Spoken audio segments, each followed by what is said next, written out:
Halo, halo, hai semuanya. Kembali lagi pada podcast kita kali ini yang bertemakan kebinekaan indahnya keberagaman bangsaku. Nah, tentunya kita di sini dengan orang-orang yang beda ya. Oke, sekarang kita perkenalkan diri masing-masing.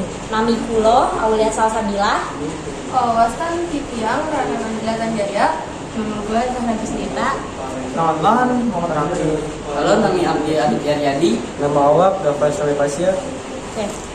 Oke, Bhinneka Tunggal Ika berasal dari bahasa Sanskerta, merincikan bahwa Bhinneka berasal dari gabungan kata bina yang artinya berbeda-beda, tunggal yang artinya satu, lalu ika yang berarti itu. Nah, kita kan ngebahas tentang kebinekaan ya. Kalau menurut kalian kebinekaan itu apa sih? Kalau menurut gue, kebinekaan itu semacam keberagaman yang ada di dalam masyarakat. Kalau menurut gue, kebinekaan itu juga kayak adanya kesediaan untuk menerima kelompok lain secara sama secara kesatuan, tanpa mempedulikan perbedaan budaya, etnik, gender, bahasa, ataupun agama. Setelah kalian paham arti dari kebinekaan, gue mau tahu dong gimana cara kalian menghargai perbedaan. Oke, kalau menurut gue ya, kalau menghargai kebinekaan itu, kalau kita menjaga privasi orang lain itu juga udah termasuk ke dalam kebinekaan nggak sih? Ya, betul. Nah, terus kalau main nggak membeda-bedakan teman gitu. Nah, kita juga tidak boleh membandingkan tradisi di setiap daerah ya. Gue mau tanya deh, kalian tuh tinggal di daerah mana aja deh? Kalau gue sendiri dari Jakarta, nah Betawi itu punya kesenian yaitu palang pintu. Biasanya ada pada acara pernikahan untuk membuka penghalang yang dijaga oleh jawara dengan silat dan saling bersautan pantun. Nah, Betawi punya makanan tradisional yaitu kerak telur, semur jengkol, dan ketoprak. Minuman khas Betawi ada selendang mayang, es campur, kolang kaling. Nah, untuk kesenian Betawi juga punya ondel-ondel, tari ondel naik, dan lain-lain. Oke, bentar. Kira-kira makanan apa aja sih khas Betawi yang udah lo cobain? Kerak telur. Yang menurut lo paling enak gitu? Nasi uduk. Terus lo suka apa dari makanan Betawi? Kerak telur. Ya sama saya juga setelah kerak telur. Kerak telur sih best banget ya. Soto Betawi. Oh, kalau gue sih itu dessertnya apa? Selendang mayang. Ya lanjut. Kalau gue berasal dari Padang, Padang mempunyai tradisi yang namanya upacara turun mandi. Upacara turun mandi merupakan upacara yang dilaksanakan untuk mensyukuri nikmat atas bayi yang baru lahir. Sementara itu tujuan dari turun mandi adalah untuk memperkenalkan kepada masyarakat bahwa telah lahir keturunan baru dari sebuah suku atau keluarga tertentu. Padang juga mempunyai makanan khas, yaitu ada sate Padang, rendang, lontong sayur, dan lain-lain. Padang juga mempunyai tarian tradisional yang yaitu tari piring, tari lilin, dan tari indang. Siapa yang suka nasi Padang? Gue. Tapi agak suka. Suka. Sate Padang di Dia bukan orang Indonesia. Ya. Sumpah nasi Padang tuh enak banget kalau makanya pakai tangan. Gak boleh apalagi kalau di printer. Iya. Berapa sih satu porsi nasi Padang berapa sih biasanya? Coba. Beli. Bentar. Oke, jadi di podcast kali ini kita tunggu traktiran dari nasi Padang. Siap nggak? Nah, taruh aja dulu. Ya, ayo. Oke. Ayo lanjut. Oke, gue berasal dari suku Sunda. Di Sunda itu memiliki tradisi yang ada di Sunda itu adalah arak-arakan di tanah. Tujuan dari tradisi tersebut adalah memberikan semangat kegembiraan kepada pengantin sunat sebelum merasakan pengalaman di sunat. Dan makanan khas di Sunda itu ada ketupat sayur. Di kupat sayur terdapat ketupat, daging, kerupuk, kacang panjang, dan telur. Di Sunda juga terdapat tarian khas yaitu tarian jaipong. Nah, sini ada nggak yang mau ditanyain dari Adit tentang bahasa Sunda? Gue mau nanya. Kalau bahasa Sundanya udah makan atau belum gimana? Udah dahar. Udah dahar.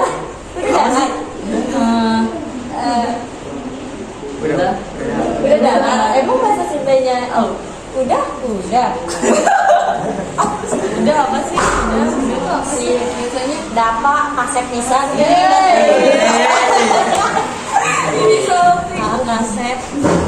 Lanjut. Gue di sini juga berasal dari Aceh.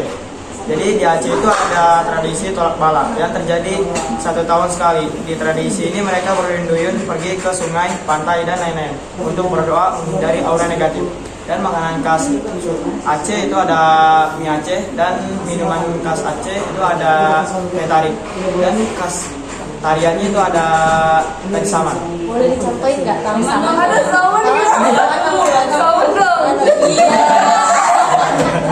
Lagi. Jangan. Yang lain. Gini tangannya. Gini. Kasih. Oke, Lanjut. Ya, gue udah perhatiin. Kayak mayoritas agama di Bali itu adalah Hindu. Tradisinya itu biasanya ngaben. Upacara ngaben yang paling ngetop. Jadi ngaben atau sering disebut sebagai upacara kremasi adalah salah satu upacara paling penting dalam kebudayaan Bali. Tujuannya adalah untuk memuliakan roh orang yang meninggal dan membantu mereka berpindah ke alam rohania dengan tenang. Prosesi ngaben melibatkan persiapan jenazah, prosesi ke tempat kremasi, dan kemudian pembakaran dengan menggunakan kayu bakar. Oke, gue mau ngasih rekomendasi ke kalian. Kalau misalkan kalian ke Bali, gue nyaranin kalian buat makan sate lilit. Sate lilit itu biasanya daging ayam, sapi, daging babi. Oh, itu makan daging babi. Apa. Jangan. Oh, jangan, gak boleh. Terus juga dia juga bisa pakai ikan tenggiri juga. Itu tuh enak banget sumpah. Terus juga keseniannya itu kalau dari Bali ada tari pendek, tari panji semirang, sama tari lenggong, terus sama ada tari kecil. Punya pertanyaan. Babi dalam Islam boleh makan nggak? Ya, pakai nanya. Oke. Boleh makan nggak? Boleh. Boleh nggak, Pri? Boleh nggak sih? Boleh. Nggak boleh. Tapi kalau di Bali boleh. Babi dalam Islam nggak boleh makan. Tapi di Bali boleh. Bu, babi dalam Islam boleh makan nggak? Boleh. Boleh. Babi boleh makan Islam. Kan pertanyaan saya, babi dalam Islam boleh makan atau enggak? Boleh. Boleh. Babi boleh makan nggak di dalam Islam? Babi dalam Islam boleh makan. Babi dalam Islam boleh makan. Berarti ya, babi boleh makan nggak di dalam Islam? Babi boleh makan nggak kalau dalam orang Islam? Kan babinya yang boleh makan atau enggak? Ibu udah serius. Oke, iklan sebentar ya guys. Nah, lanjut. Siapa udah serius? Jadi gue ini asal gue dari Jawa.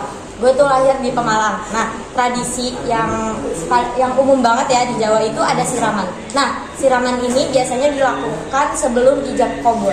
Jadi tujuan dari siraman ini adalah kayak untuk membersihkan atau mensucikan calon pasutri tersebut. Nah, dia juga buat tanda kalau misalkan lo nikah terus lo disiram, terus kayak itu kayak berarti lo udah siap jadi ngebangun rumah tangga baru gitu. Dah cukup ya. Nah, terus makanan kalau dari daerah gue kan Pemalang ya, itu ada grombyang. Grombyang itu kayak soto tapi rasanya manis. Nah, dia kayak ada bisa dari soto daging gitu. Terus kalau minumannya teh lah, kan biasa kan teh itu adalah minuman kesukaan orang Jawa lah. Terus kalau misalkan dari kesenian itu dari Jawa, jujur nggak tahu banyak sih, cuma tahu satu doang nih, tari gambyong. Oke. Kayaknya sih abis ini kita bakal ditraktir sama Aul di Teh Solo. Oh, enggak. Nasi Padang sama Oke. Jadi kesimpulan dari podcast kita kali ini adalah kan kita menceritakan tentang Bhinneka Tunggal Ika ya. Walaupun kita berbeda-beda, tetapi tetap satu jua. Nah, contohnya itu kayak kita tadi, walaupun kita beda, ada yang dari Padang, ada dari Sunda, dari Aceh, dari Betawi, dari Bali, dan gue dari Jawa, tapi kita tetap satu gitu kan. Kita nggak pernah membeda-bedakan kalau misalkan kayak ini orang Padang nggak diajak gitu, Jawa Padang Jawa aja. Terus kalau kita kan di Indonesia itu banyak banget kekayaannya, jadi kita tuh harus saling menghargai. Kayak misalkan kalau misalkan ada misalkan ada orang nih, nah orang itu datang ke orang itu dia punya kepercayaan sendiri lah gitu, punya tradisi sendiri. Nah di situ kita tuh harus saling menghargai, nggak boleh kayak itu tradisi apa kayak ngejelek-jelekin, karena kan emang Indonesia itu kayak akan budaya ya, jadi kayak wajar dong kalau misalnya berbeda-beda. Oke, cukup. Oke, assalamualaikum warahmatullahi wabarakatuh. See you next podcast.